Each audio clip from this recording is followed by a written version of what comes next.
क्या हालचाल है बच्चों? हाँ, होमवर्क किया है आपने? बहुत ही इंटरेस्टिंग क्वेश्चंस किए थे हमने पिछली क्लास में, बेकमैन्स रीअरेंजमेंट के और हॉफमैन्स ब्रोमोएमाइड डिग्रेडेशन के। ठीक है, तो चलो स्टार्ट करते हैं। बेकमैन से मैं स्टार्ट करूंगा। उसमें सेकेंडरी एसिड एमाइड बनता था और वहां से हम फिर हॉफमैन्स के क्वेश्चन करेंगे डिस्कस।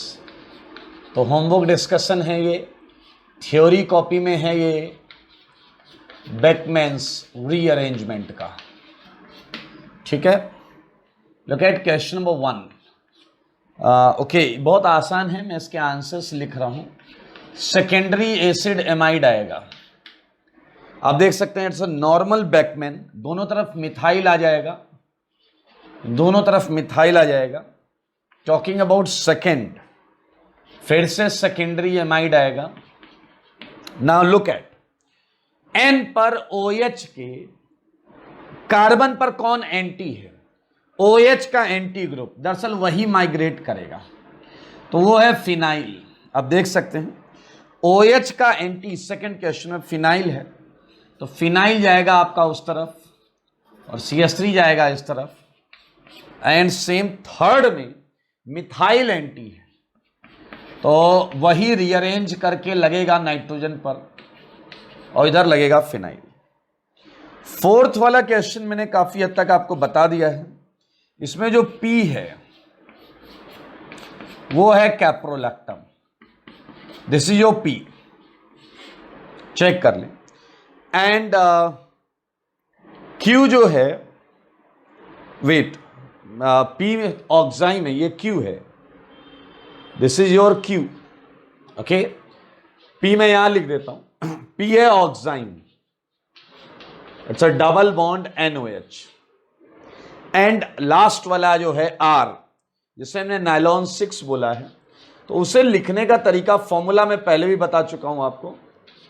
टोटल कार्बन 6 ही हैं, this is all about whole N। ये मेरे भाई क्या होता है, ये रिपीटिंग यूनिट होती है, यही यूनिट बार बार लिखते चले जाइए, पूरा पॉलीमर आपका तैयार हो जाएगा।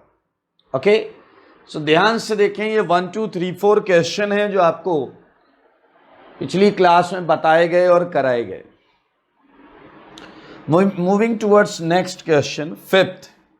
यहां पर मैंने आपको कोई फिक्स कॉन्फ़िगरेशन का ऑक्साइम नहीं दिया है, आपका ऑक्साइम कर सकता है ज्योमेट्रिकल आइसोमेरिज्म, बट ये नहीं दिया गया है कि उसका सिन फॉर्म है या एंटी। तो ऐसे केस में आपको दोनों आंसर बनाने पड़ेंगे, ऐसे केस में आपको दोनों आंसर्स बनाने पड़ेंगे। एक बार इधर मिथाइल, इधर इथाइल, एक बार इधर इथाइल, इधर methyl. Look at fifth question, मैंने इसीलिए दिया ताकि आप इस चीज को समझ पाए। Talking about question number 6, easy है, 5 की रिंग है, एक्सपेंड हो जाएगी रीअरेंजमेंट के दौरान और आपको मिलेगा 6 की रिंग में लैक्टम। देखिए वो कैप्रोलैक्टम था, ये 7 वाला। ओके, अब देखिए 6 के बाद चालू हुआ एबनॉर्मल बेकमैन, जहां एबनॉर्मल प्रोडक्ट साइनाइड आने लगता था। 7th हमने कर लिया था, 8th हमने कर लिया था, और जो 8th का आंसर है वही आंसर 9th का आएगा। सारे लोग देखें, PHCN plus PH3COH। And what was the concept? Sorry, concept ये था कि जैसे ही तुम OH को प्रोटोनेट करते हो, जो आपका कैटायन स्टेबलाइजिंग पार्ट है वो डिसोसिएट होकर अलग हो जाता है, साइनाइड आ जाता है तुरंत। Okay, so look at 10th में भी ट्राई मिथाइल कैटायन है, तो मेरे भाई यहां मिथाइल साइनाइड आ जाएगा और ट्राई मिथाइल वाला आप एल्कोहल बना सकते हैं। क्लियर? वैसे we are heating H+ delta, तो आपका ये जो एल्कोहल है ना, वो डिहाइड्रेटेड फॉर्म में भी हो सकता है। Actually we are heating H+ delta, अगर ये ऑप्शन में होगा तो हमें इसे लगाना पड़ेगा, अगर ये ऑप्शन में होगा तो मुझे इसे लगाना पड़ेगा, क्योंकि आप देखें वहां H+ डेल्टा लिखा हुआ है। Now look at question number 11th। Question number 11th को सारे लोग देखो। बड़ा सुंदर सा है। मैं बताता हूं इसमें आपको क्या करना चाहिए था। It's a double bond NOH and एक एडिशनल यहां OH लगा हुआ है। आप लोग बहुत आराम से देख सकते हैं कि सबसे पहले आपने इसे प्रोटोनेट किया होगा, क्योंकि ब्रिजहेड से वाटर निकालना आसान नहीं है। ब्रिजहेड है वो, वहां वाटर निकाल के आप ब्रेट्स रूल को वायलेट करेंगे। आप जरा ध्यान से देखिए, ठीक है, ये N, ये OH2+। सारे लोग देखिएगा मेरे भाई, जब यहां से वाटर निकल रहा है उसी समय ये एंटी बॉन्ड है, इस OH2 का ये एंटी बॉन्ड है, इसके इलेक्ट्रॉन्स यहां आ गए। लुक एट केयरफुली, ये भी केटायन स्टेबलाइजिंग होगा। OH की मौजूदगी की वजह से ये केटायन स्टेबलाइजिंग होगा। मैं बनाता हूं कि एग्जैक्टली क्या मैं बोल रहा हूं, ध्यान से देखें। ये देखें सारे लोग, यहां पर प्लस है और यहां क्या आ गया, आप देखें, ये कार्बन था, इस पर आ गया है ट्रिपल बॉन्ड N। सारे लोग देखिए, ट्रिपल बॉन्ड N, ये वाली बॉन्ड टूटकर इधर ट्रिपल बॉन्ड बन गया, इस वाले पर प्लस आ गया। अब आपको पता है हर केटायन का एक सपना होता है, वो लोन पेयर के साथ क्या कर लेगा, बैक बॉन्डिंग। तो मेरे भाई just get it answer. I think it's a 5 membered ring. आप देख सकते हैं एक रिंग बची है 5 की, it's a 5 membered ring. Okay, यहां डबल बॉन्ड O आएगा, ये डबल बॉन्ड O है, और उससे अगर आप देखें तो एक कार्बन छोड़कर यहां पर है CH2CN। Look at this, your answer, ये आपका आंसर है। ये है आंसर फॉर क्वेश्चन नंबर 11। और आ गया सबसे सुंदर क्वेश्चन 12। एक काम करते हैं, 12 के लिए हम हटा देते हैं, ये क्वेश्चंस हटा देते हैं और फिर 12 करेंगे। मजेदार क्वेश्चन है इसलिए। आइए आगे बढ़ते हैं। क्वेश्चन नंबर 12, आई थिंक आपने क्वेश्चन नंबर 12 किया होगा, आपको बहुत मजा आया होगा। बड़ा इंटरेस्टिंग क्वेश्चन है, हमें एक क्लू मिला है पीछे से।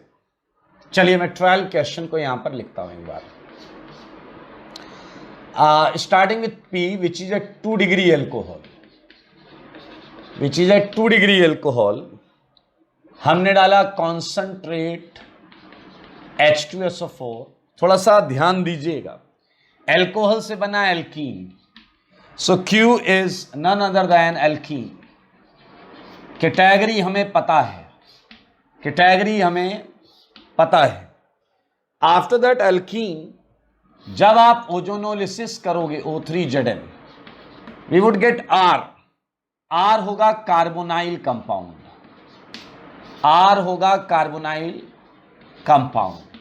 C डबल बॉन्ड O होगा इसके अंदर, ठीक है, दैट्स फाइन। नाउ NH2OH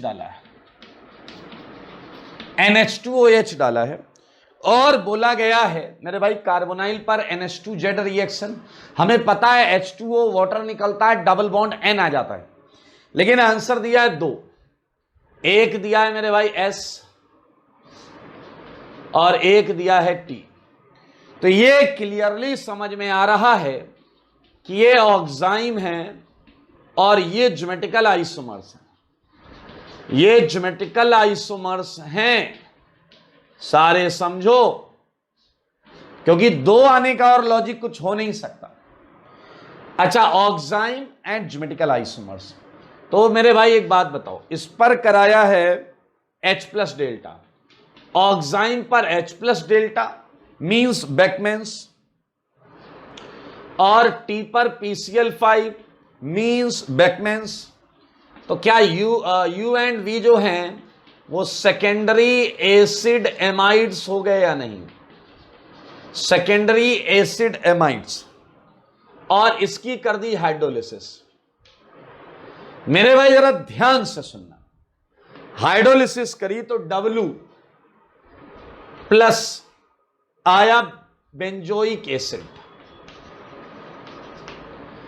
क्या आपको पता है सेकेंडरी एसिड एमाइड की हाइड्रोलिसिस पर एमीन और एसिड मिलता है? तो W है एमीन, W है एमीन, और सेम नीचे भी होगा, यहां मिला है X प्लस CH3NH2। यहां मेरे भाई एमीन दिया है आपको, यहां एमीन दिया है और X नहीं दिया है। सोचो जरा, अगर ये केवल ज्योमेट्रिकल आइसोमर थे, अगर S और T केवल ज्योमेट्रिकल आइसोमर थे, तो मैं वहां उनकी एक टाइप लिख सकता हूं, S का कुछ ऐसा टाइप मान लो, R1CR2 डबल बॉन्ड NOH, और T का टाइप फिर कैसा होगा, R1CR2 डबल बॉन्ड NOH, ऐसा ही होगा। Now think about U and V।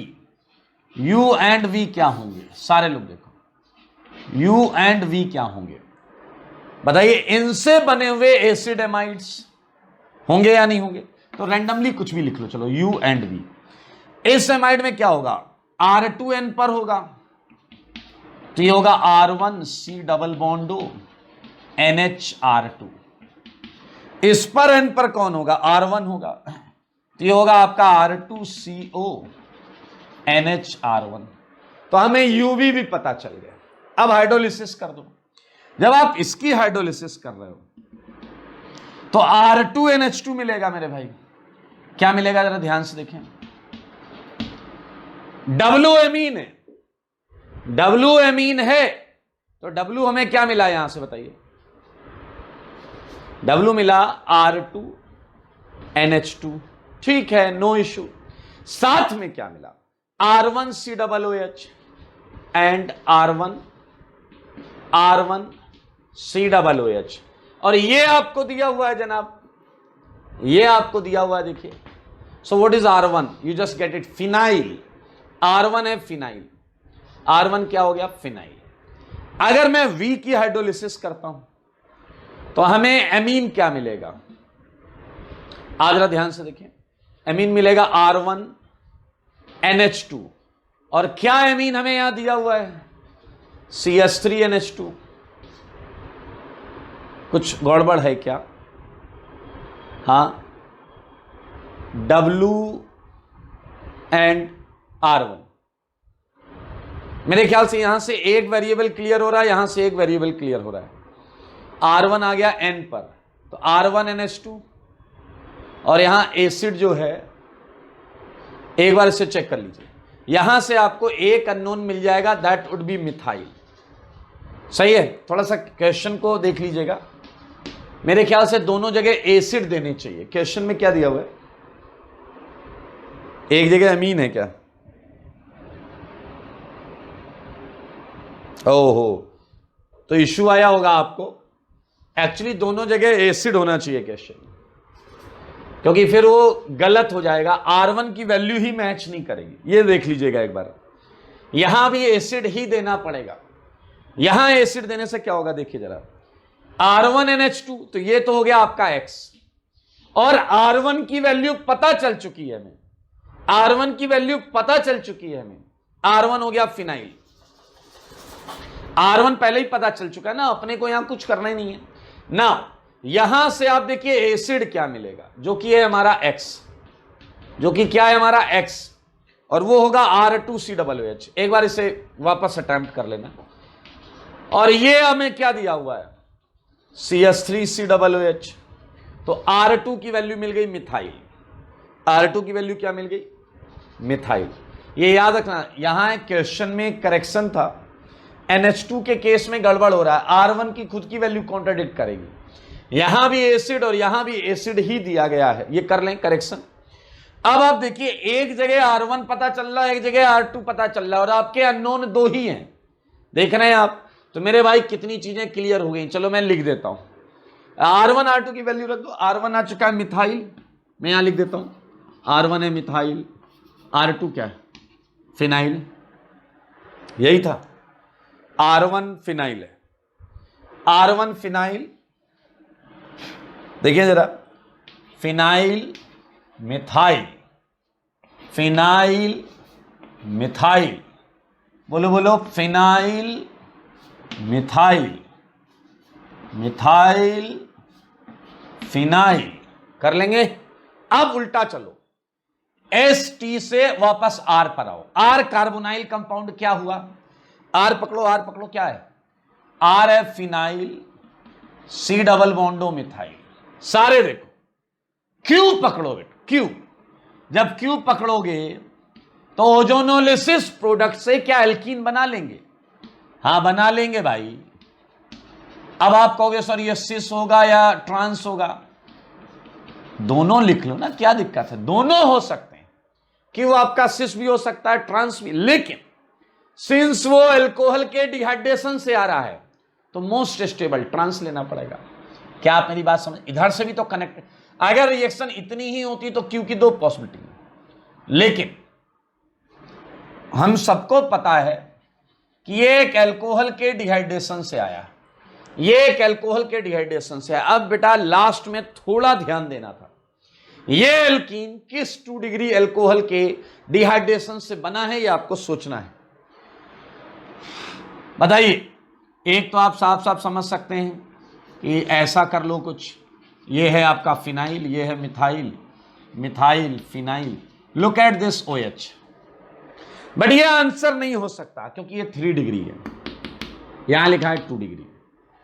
तो मेरे भाई इस एल्कीन का बनना केवल यही शो करता है कि ये केटायन आया होगा, उसके बाद तुमने ये एल्कीन बनाई होगी। अब ये केटायन कैसे आया होगा? ये केटायन रीअरेंजमेंट करके भी आ सकता है। तो मेरे भाई यहां आप थोड़ी सी बुद्धि लगा लेना। बिल्कुल ऐसा हो सकता है कि यहां भी मिथाइल हो प्लस यहां हो।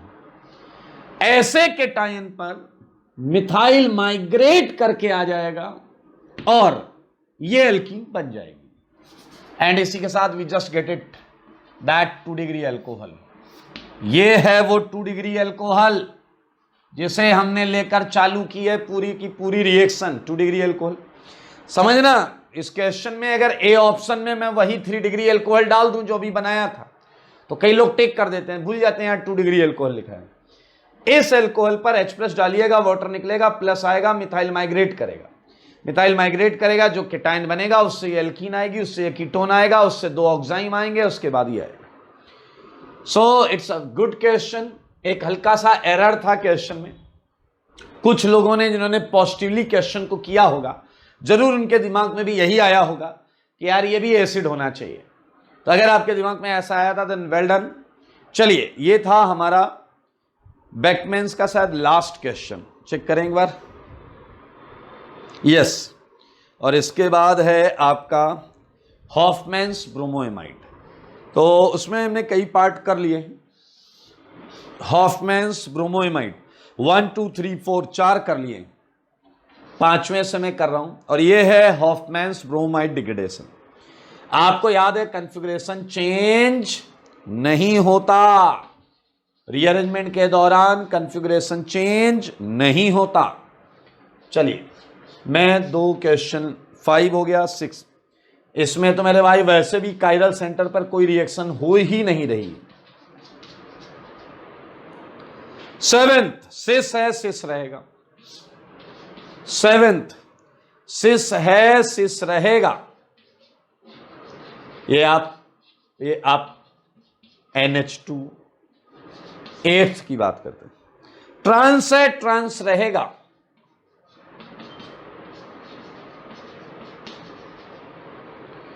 नाइन्थ किया था क्या? 9th यूरिया को मेरे भाई 9th में आपको ज्यादा अकल नहीं लगानी थी, सिंपल तरीके से करना था। और आपको मिलेगा हाइड्रोजीन, एक एमाइड NH2 में चला जाएगा हाइड्रोजीन।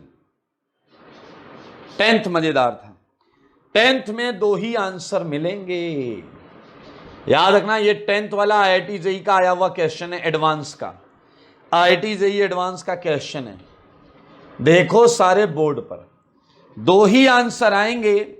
स्टार वाला नाइट्रोजन विदाउट डी वाली रिंग पर रहेगा, देख सकते हैं आप। सही है भाई। और 11th क्वेश्चन करते हैं। 11th क्वेश्चन सिंपल है।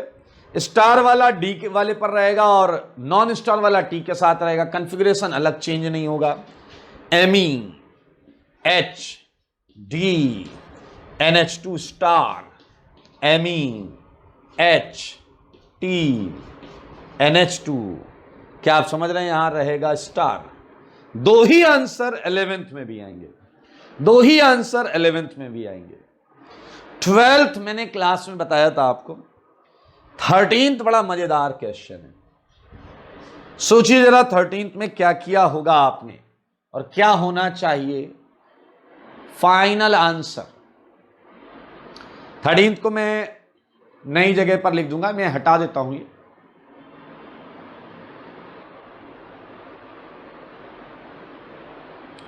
आइए बढ़ते हैं आगे, 13th क्वेश्चन करते हैं। 13th क्वेश्चन में आपने क्वेश्चन को करते हुए ये बनाया होगा, सारे लोग देखो, पहले ये बनाया होगा यानी देखिए एमाइड की जगह एमीन आ गया। अब आप देखिए ये जो है ये टॉटोमराइज हो जाएगा, आप देखते रह जाएंगे और ये टॉटोमराइज हो जाएगा। मेरे भाई ये तो समझना पड़ेगा आपको, टॉटोमराइज हो जाएगा। इनेमाइन है, इनेमाइन इमाइन में टॉटोमराइज हो जाएगा। और आपको पता है इसकी हाइड्रोलिसिस से आपको फिर मिलेगा aldehyde. This is your final answer. ये क्या हो जाएगा आपका PH, phenyl acetic acid, phenyl acetic acid. Look at 14th, there is a triple bond. In 14th there is a triple bond. तो मेरे भाई दो बार ऐसा काम हो सकता है और 14th का मैं फाइनल आंसर लिखूं तो तुम्हें बहुत मजा आएगा। COO minus and K plus. आप देखिएगा इमाइन की जगह उसमें साइनाइड टाइप की चीज आएगी और आप बिल्कुल इसे कर लेंगे, या इसे आप करेंगे तो यहां एक डबल बॉन्ड रहेगा। देखिए वहां पर एक कीटीन जैसा रहेगा, तो आप उसे पूरा करिएगा, एसिड तक जाएंगे, एसिड तक जाओगे भाई। 15 याद करो, हमने 17 की मैकेनिज्म लिखी थी, 17 की मैकेनिज्म लिखी थी। मेरे भाई सिमेट्रिकल केस में तुम्हें कोई डाउट नहीं आने वाला। इमाइड है, इमाइड इमाइड इमाइड के सिमेट्रिकल केस में तुम्हें कोई डाउट नहीं आने वाला। सुन लो मेरी बात, अनसिमेट्रिकल में थोड़ी बुद्धि लगानी पड़ेगी। 16th में ये जुड़ा हुआ है, जुड़ा रहेगा और यहां आ गया क्या, COO माइनस, 1 2 3 4, 1 2 3। ये देखिए ये आंसर 16th का। मैंने बस उसमें बेंजीन जोड़कर 17th करके मैकेनिज्म आपको करा दी थी। अब देखिए 18 19 20 की बात करते हैं।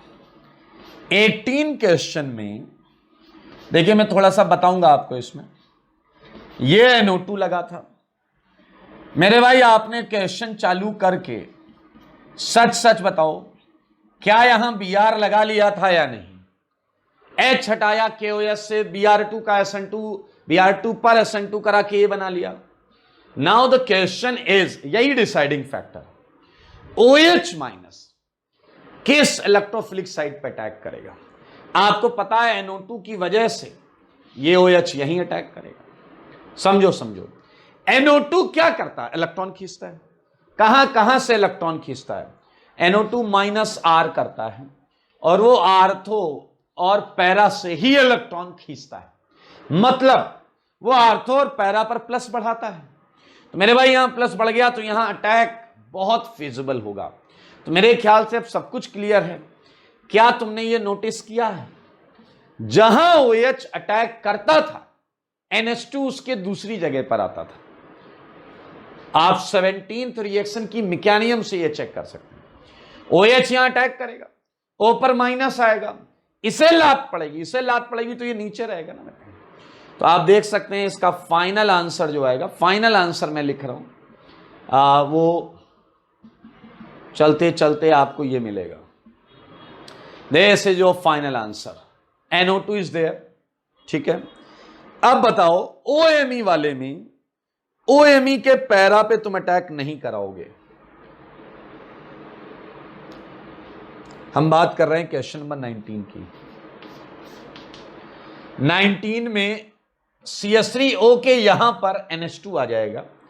केवल आपको इलेक्ट्रोफिलिसिटी चेक करनी है, MEO। ये आंसर होगा NH2 और यहां होगा C++। क्योंकि जब OMe होगा 19th क्वेश्चन में तो उसके पैरा पर इलेक्ट्रोफिलिसिटी कम होगी, तो यहां अटैक होगा, दैट्स व्हाई वो ग्रुप्स एक्सचेंज्ड लगेंगे आपको। Look at question number 20। आसान क्वेश्चन, बहुत आसान है भाई। एक जगह NH2 आ जाएगा, कार्बन कितने 5, तो एक कार्बोनेट में निकलेगा तो 4 बचेंगे, 1 2 3 4। ये देख लो भाई, ये देखिए डिग्रेडेशन है ना दोस्त, डिग्रेडेशन, इसलिए ये आएगा। एक क्वेश्चन और था NBS। Do you know NBS क्या होता है? मेरे भाई NBS स्टार्टिंग से ही ये होता है।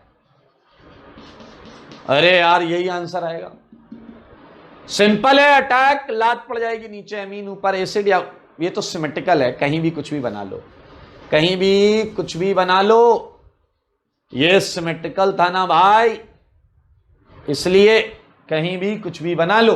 मैकेनिज्म 17th पिछली क्लास में बहुत डिटेल में हमने किया था।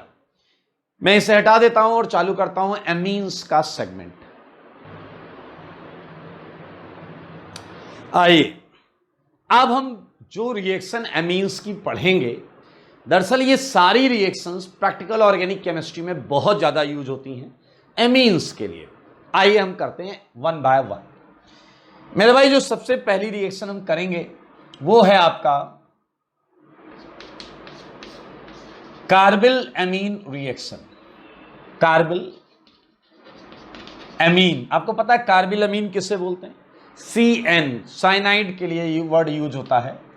कार्बिल एमीन, साइनाइड आइसोसाइनाइड, उसके लिए एक्चुअली आइसोसाइनाइड के लिए यूज होता है। Carbyl amine reaction, clear? Carbyl amine reaction का एक और नाम, जैसा कि मैंने बोला कि ये POC में यूज होता है, इसलिए मेरे भाई इसे सारे लोग देखें, बहुत पॉपुलर है ये, आइसोसाइनाइड टेस्ट के नाम से, वेरी पॉपुलर, किस नाम से? आइसोसाइनाइड टेस्ट या carbyl amine reaction. Carbyl amine भी आइसोसाइनाइड के लिए यूज होता है। मेरे भाई पहली बात याद रखना, ये स्मेल टेस्ट है, यहां कोई कलर चेंज नहीं होता, यहां कोई कलर चेंज नहीं होता, कोई गैस नहीं निकलती, कोई टर्बिडिटी, कोई प्रेसिपिटेट नहीं होता। यहां स्मेल आती है एक पर्टिकुलर चीज की, जिसकी वजह से हमें पता चलता है रिएक्शन हो चुकी है। कैसे? दरअसल आइसोसाइनाइड की बहुत वाहियात स्मेल होती है, बहुत offensive kind of smelling, bad smelling compound होता है। तो जैसे ही रिएक्शन में ये बनता है, आपको कुछ करना ही नहीं है, आपको तुरंत एहसास हो जाएगा कि मेरे भाई रिएक्शन हो चुकी है, क्योंकि ये आइसोसाइनाइड की वाहियात ऑफेंसिव स्मेल आने लगी आपको। मेरे भाई इसके कुछ और पॉइंट्स हैं जिस पर मैं आपका ध्यान लाना चाहूंगा। Reaction is a characteristic for primary amines only, for primary amines only। याद रखना ये रिएक्शन प्राइमरी एमीन के अलावा और कोई नहीं दे पाता, बाकी अमीन्स के बस का नहीं है। अभी आपको खुद पता चल जाएगा ऐसा क्यों है, why it is only by primary amines. चलिए देख लेते हैं, रिएक्शन के दर्शन कर लेते हैं। मेरे भाई इन दिस रिएक्शन RNH2 पर हम दरअसल क्या डालते हैं?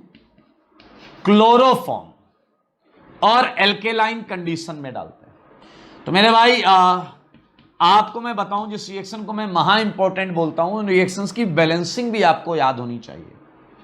क्लियर? तो आइए मेरे भाई, ये जो RNH2 है ये आपका आइसोसाइनाइड दे देता है, आइसोसाइनाइड। एंड आइसोसाइनाइड ऐसा स्ट्रक्चर होता है जो एक्सक्लूसिवली प्राइमरी एमीन में ही बन सकता है। अगर इस N पर एक और एल्काइल ग्रुप होता या कोई एक और कार्बन से कनेक्टेड बॉन्ड होती तो आइसोसाइनाइड बन ही नहीं सकता। That is possible only in case of primary amines. Okay, तो मेरे भाई पूरा बताओ बैलेंस कैसे करें। NaCl, हाइड्रोजन कितने, 3 जल निकाल दें, 3 जल निकाल दिया भाई साहब लोग, everything is balanced. Carbon okay, R okay, nitrogen okay, Cl ठीक है ठीक है ठीक है। सो ये RNC जो है it's actually offensive smelling compound, ठीक है। बिकॉज ऑफ दैट हमें पता चल जाता है कि ये रिएक्शन हो चुकी है। मान लो एक सैंपल है, नमूना है, तुम्हें पता करना है, ये किसी ने कहा अमीन है, पता करो प्राइमरी है या नहीं, क्लोरोफॉर्म NaOH डाल दिया, सही है। पीछे वाला कह रहा मान लो ये बना, क्लोरोफॉर्म उधर पड़ा है और जो स्मेल कर रहा है, ये सारे इश्यूज तो होते ही हैं। स्मेल टेस्ट है, chloroform as a reactant use हो रहा है, खतरा हो सकता है, यस। इसीलिए प्रिकॉशंस और सेफ्टी जो कंडीशंस होती हैं उन पर हमें ध्यान देना होता है। ऐसा नहीं है ये इकलौता टेस्ट है प्राइमरी एमीन का, अभी तो चालू हुआ है, अभी तो बहुत सारे टेस्ट करेंगे मेरे भाई। आप जानना चाहेंगे रिएक्शन कैसे हुई है, तो उसके लिए मैकेनिज्म देखिए, देखिए मैकेनिज्म। आइए पहले क्लोरोफॉर्म और NaOH की चर्चा करते हैं। बात तब की है जब क्लोरोफॉर्म ने सोचा कि वो NaOH को निपटा देगा, जब क्लोरोफॉर्म को लगा कि वो NaOH को निपटा देगा। लेकिन आपको पता है, एक बात याद रखना, जब खुद के एसिडिक हो, सुनना बहुत बड़ी बात बोल रहा हूं, जब खुद के एसिडिक हो तो प्रोटॉन से पंगा नहीं, सॉरी, जब खुद के एसिडिक हो तो बेस से पंगा नहीं लेते, याद रहेगा बेटा। हाँ, पिछला कह रहा है ऐसा सुना सुना लग रहा है, अरे भाई लॉजिक है, लॉजिक। जब खुद का एसिडिक हो तो किसी बेस से पंगा नहीं लेते। क्या आप समझ गए आगे क्या होगा? हाँ मेरे भाई, NaOH तो मौका देखता है, चुरा कर ले गया H को, चुरा ले जाएगा ये H को, और देखते रह जाएंगे एटम सारे, सही बात है, चुरा ले गया भाई साहब, जल बना दिया, जल पानी में मिला दिया, पानी में ये बन गया एसिड बेस। क्लोरोफॉर्म का H एसिडिक है, आपको पता ही है, एनाइन ठीक ठीक स्टेबल होता है मेरे भाई। रिएक्शन कंडीशन में इसका H जाने के बाद ये उदास रहने लगा, इसने कहा सब तोड़ डालूंगा। अब देखो यही है सबसे इंपॉर्टेंट चीज, एक Cl Na लेकर भाग जाता है, Na भी एक Cl लेकर भाग जाता है, और बनने वाली चीज है CCl2 सारे लोग देखें, बनने वाली चीज है CCl2, शॉर्ट में हम बुलाते हैं DCC, शॉर्ट में बुलाते हैं DCC, नाम तो सुना ही होगा। DCC को बोलते हैं डाइक्लोरोकार्बीन। ये एक इलेक्ट्रोफाइल है, क्या है ये? इलेक्ट्रोफाइल, पूरा नाम डाइक्लोरोकार्बीन। मैं यहां लिख देता हूं पूरा नाम, डाइक्लोरोकार्बीन। इसके पास मात्र 6 इलेक्ट्रॉन होते हैं। अब आप कहोगे हमें तो 4 दिख रहे हैं, 2 Cl के साथ बॉन्ड में होता है और 2 इलेक्ट्रॉन और होते हैं जो कि अनशेयर्ड होते हैं, ठीक है। अब पिछला कह रहा है 6 हैं, तो अरे तो 8 होने चाहिए ना भाई, इलेक्ट्रोफाइल। अब ये CCl2 क्या करता है, मैकेनिज्म चल रही है, ध्यान से देखिए बोर्ड पर मेरे भाई। ये CCl2 RNH2 के सामने जाता है, सारे लोग देखो, और मेरे भाई अपने खाली ऑर्बिटल में साफ साफ बोल देता है give me lone pair. Nitrogen को दया आ जाती है, नाइट्रोजन उसे इलेक्ट्रॉन गिफ्ट कर देता है। मेरे भाई इसे इलेक्ट्रॉन मिल चुके हैं, और इस बात की ये कार्बन खुशियां मनाने लगता है। N पर प्लस आ चुका है, C पर माइनस आ चुका है। अरे यार इलेक्ट्रॉन मिले, अभी अभी नया नया ताजा ताजा ऑक्टेट पूरा हुआ है मेरे भाई। कार्बन ऐसा बढ़िया हाथ उठा के बांग्ला डांस करने लगता है, और उसी डांस के फलस्वरूप, अच्छा देखना, N अपना प्लस कैसे हटाएगा पहले बताओ, H को भगा देगा, और उधर C भांगड़ा करते करते एक Cl को लात मार देता है। आपको पता माइनस चार्ज है तो रिपेल कर देगा, एक Cl को लात पड़ गई मेरे भाई। क्या आप देख रहे हैं, एक HCl यहां से एलिमिनेट हो गया। बनने वाली चीज को देखो, RNHCCl, ये लोन पेयर लेकर बैठा है और ये खाली ऑर्बिटल लेकर बैठा है। फिर से कार्बन ने नाइट्रोजन को कहा वो एक बार और इलेक्ट्रॉन देना जरा, नाइट्रोजन ने कहा ये क्या तुम इलेक्ट्रॉन लेकर क्या लात वात मारते रहते हो। कार्बन ने कहा सॉरी मैं ध्यान रखूंगा, वो डांस करते समय ध्यान नहीं दिया। मेरे भाई क्या फिर से सेम सिचुएशन आएगी या नहीं? सारे देखो, ये प्लस ये माइनस। मेरे भाई आपको पता है आदमी कि फितरत नहीं बदलती, शायद आप समझ गए हो। इधर इसने लात मार दी और बनने वाली चीज को देखो, Rn, इसके ऊपर लोन पेयर, ये खाली ऑर्बिटल। कार्बन ने नाइट्रोजन को कहा वो इलेक्ट्रॉन देना जरा। नाइट्रोजन ने कहा तुम डैश कहीं के इलेक्ट्रॉन लेके किसी को लात मार के आते हो। कार्बन ने कहा अब नहीं करूंगा। नाइट्रोजन ने कहा अब मैं मानूंगा ही नहीं। कार्बन ने कहा अरे यार अब तो कोई है ही नहीं लात मारने के लिए, लात किससे मारूंगा। नाइट्रोजन ने कहा यह बात भी सही है। अरे भाई ये कोई रिएक्शन थोड़े है, ये तो रेजोनेटिंग स्ट्रक्चर बना रहा हूं मैं, और आपके मेरे कहने से रेजोनेंस थोड़े होगा, वो तो होता है। ये देख लो भाई साहब, आइसोसाइनाइड बन चुका है, ऑफेंसिव स्मेलिंग कंपाउंड, महा इंपॉर्टेंट रिएक्शन है। ये याद रखें क्योंकि इस रिएक्शन के बारे में कई चीजें पूछी जा चुकी हैं। जैसे नोट में अगर मैं आपसे कुछ पूछूं लाइक इंटरमीडिएट क्या है, तो it's clear, DCC is intermediate, dichlorocarbene is intermediate. चलिए सेकेंड पॉइंट, एक चीज देखी गई है कि अगर हम NaCl ऐड करें तो रिएक्शन का रेट घटता है, होना भी चाहिए। Rate of reaction decreases.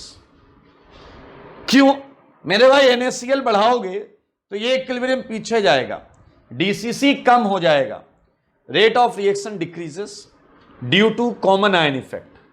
क्या आपको इससे कुछ समझ में आया? रेट कम हो रहा है, rate, common ion effect, common ion effect. मेरे भाई सरप्राइजिंगली इसका आरडीएस ये होता है, ये है इसका आरडीएस, जिसमें एमीन CCl2 को इलेक्ट्रॉन दे रहा है। दरअसल इसका कंसंट्रेशन काफी ज्यादा होता नहीं, due to having lower concentration, ये स्टेप्स लो रहता है इसका। Okay, and third and last point वो ये है, reaction of amine and DCC RDS। Amine and DCC is RDS। बहुत आसान है, बहुत सिंपल है। And what about shortcut? आपके NH2 की जगह क्या आ जाएगा? NC। ओके, सो बहुत कम ऐसा आया है कि इससे रिलेटेड अक्सर प्रैक्टिकल ऑर्गेनिक केमिस्ट्री के एंगल से रिएक्शन ज्यादा पूछी जाती है। देख लें ध्यान से सारे लोग बोर्ड पर, देख लिया? इसे हटा के हम कुछ और interesting points question,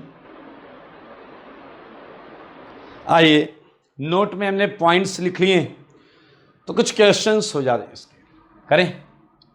question number 1, like CH3 NH2 CHCl3 KOH दिख रहा है आप लोग को? यस, दिख रहा है। मेरे भाई ध्यान से देखिएगा, ठीक है। लाइक क्वेश्चन नंबर 2, ये देखिए, अरे यार NH2 की जगह NC लगाना भाई। Third,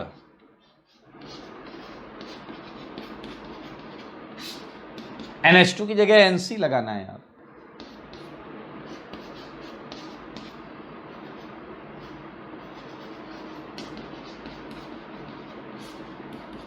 okay, it's a characteristic of primary अमीन, तो कोई इश्यू नहीं है मेरे भाई। बस एक बात याद रखना, ये क्वेश्चन IIT में कई बार आया है और अक्सर स्टूडेंट्स ज्यादा बुद्धि लगाने के चक्कर में गलत कर देते हैं। ज्यादा बुद्धि लगाने के चक्कर में दरअसल टीचर पढ़ाते हुए एक बात बताता है कि this is a test of primary amine, primary primary primary primary, this is a test of primary amine. Okay, अगर मैं आपको देता हूं एमाइड,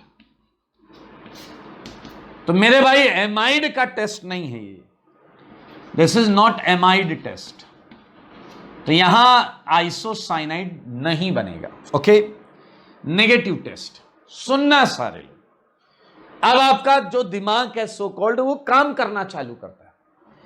अच्छा, कुछ टीचर ये भी बोल देते भैया देखो ये रेजोनेंस कर रहा है, इस पे इलेक्ट्रॉन नहीं है, ये सब ठीक है। पेपर में आप थर्ड क्वेश्चन को भी नो रिएक्शन लगा के चले आते हो और दलील ये देते हो कि इसका लोन पर रेजोनेंस कर रहा था। अरे यार, resonance C double bond O से होना ये एक्सटेंट बहुत ज्यादा होता है than resonance with carbon double bond carbon और अ बेंजीन रिंग। यहां आप ये बोलो सेकेंड से कम होगा रेट, एग्रीड, बट थर्ड में नो रिएक्शन नहीं लिख सकते आप। थर्ड प्राइमरी अमीन है और वो डेफिनेटली यहां आइसोसाइनाइड देगा। आप समझें बात को। बिकॉज ऑफ फिफ्थ आप थर्ड को मना करके चले आते हैं, तो ये आप नहीं करेंगे। याद रखें, फिफ्थ एंड थर्ड इस पर आपकी विशेष कृपा होनी चाहिए। एमाइड का टेस्ट नहीं है, एमीन प्राइमरी हो, कैसा भी हो उसका टेस्ट होगा। एमीन प्राइमरी हो, वो एरोमेटिक हो, एलिफेटिक हो, नॉन एरोमेटिक हो, हर जगह होगा। तो ये ध्यान देने वाली बात है जिस पर मैंने मार्क लगाया, ये इंपॉर्टेंट चीज है, याद रखिएगा। Third and fifth. चलिए, वन मोर थिंग इज इस पे कुछ क्वेश्चंस बनाए जा सकते हैं। जैसे अगर मैं आपको यहां दूं NH2, ठीक है, तो आपको मैंने कुछ सेट्स ऑफ रीजन दिए लाइक CHCl3 प्लस NaOH। मेरे ख्याल से आपको पता है आपको क्या करना है इसका। सेकंड, आप एक काम कर दीजिएगा H2PD, ठीक है, या हाइड्रोजनेशन कर दिया H2 कैटलिस्ट, ठीक है, ओके, H2 कैटलिस्ट कर दिया हमने, बस ठीक है, इतना ही करिएगा। 6 वाला क्वेश्चन कर लीजिएगा, बहुत सिंपल है।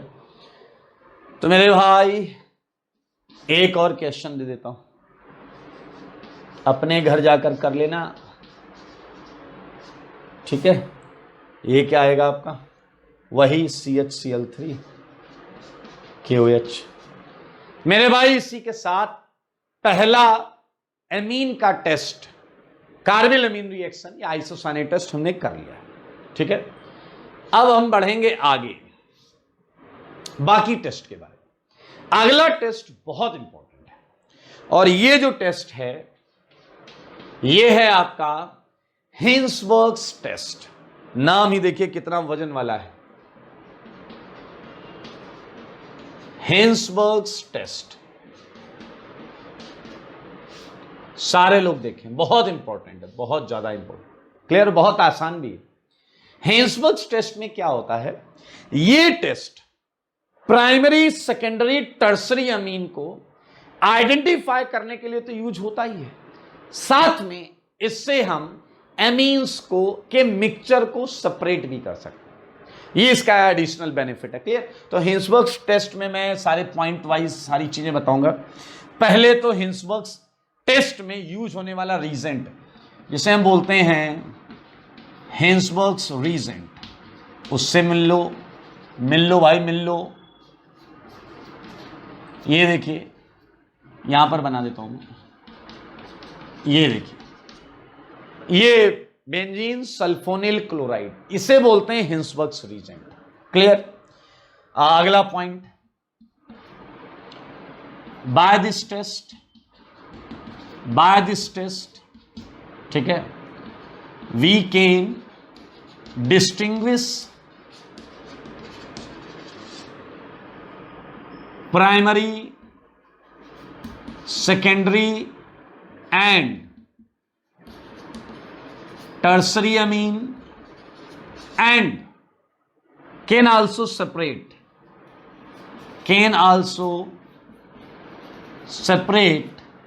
their mixture,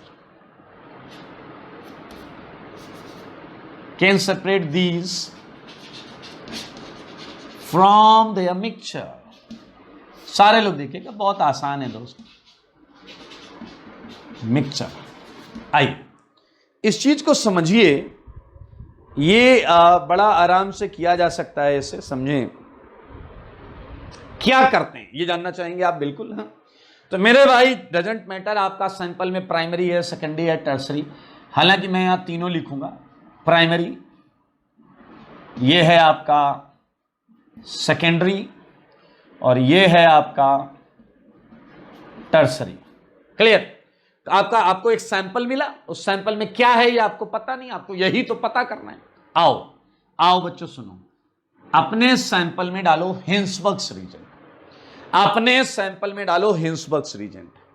मेरे भाई मैं यहां हिंसबर्ग्स रीजन बना दे रहा हूं, पतली सी बेंजीन बना के मैं बना रहा हूं, S डबल बॉन्डो Cl। ये हिंसबर्ग्स रीजन मैंने डाल दिया।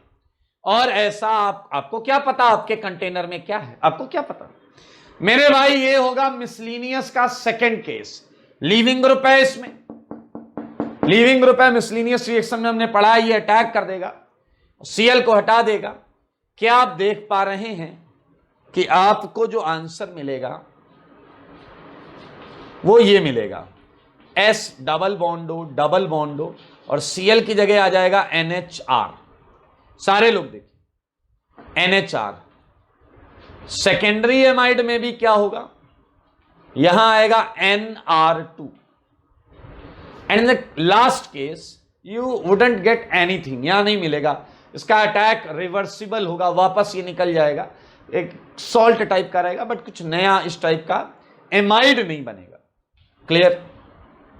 नाउ थिंक मेरे भाई, प्राइमरी अमीन से ये बना, सेकेंडरी अमीन से ये बना। अगर आप ध्यान से देखें तो ये सल्फोनिक एसिड का एमाइड है, सल्फोनिक एसिड का एमाइड है। जैसे C डबल बॉन्डो NH होता है कार्बोक्सिलिक एसिड का एमाइड, ये सल्फोनिक एसिड का एमाइड। क्या आपने देखा? Primary amine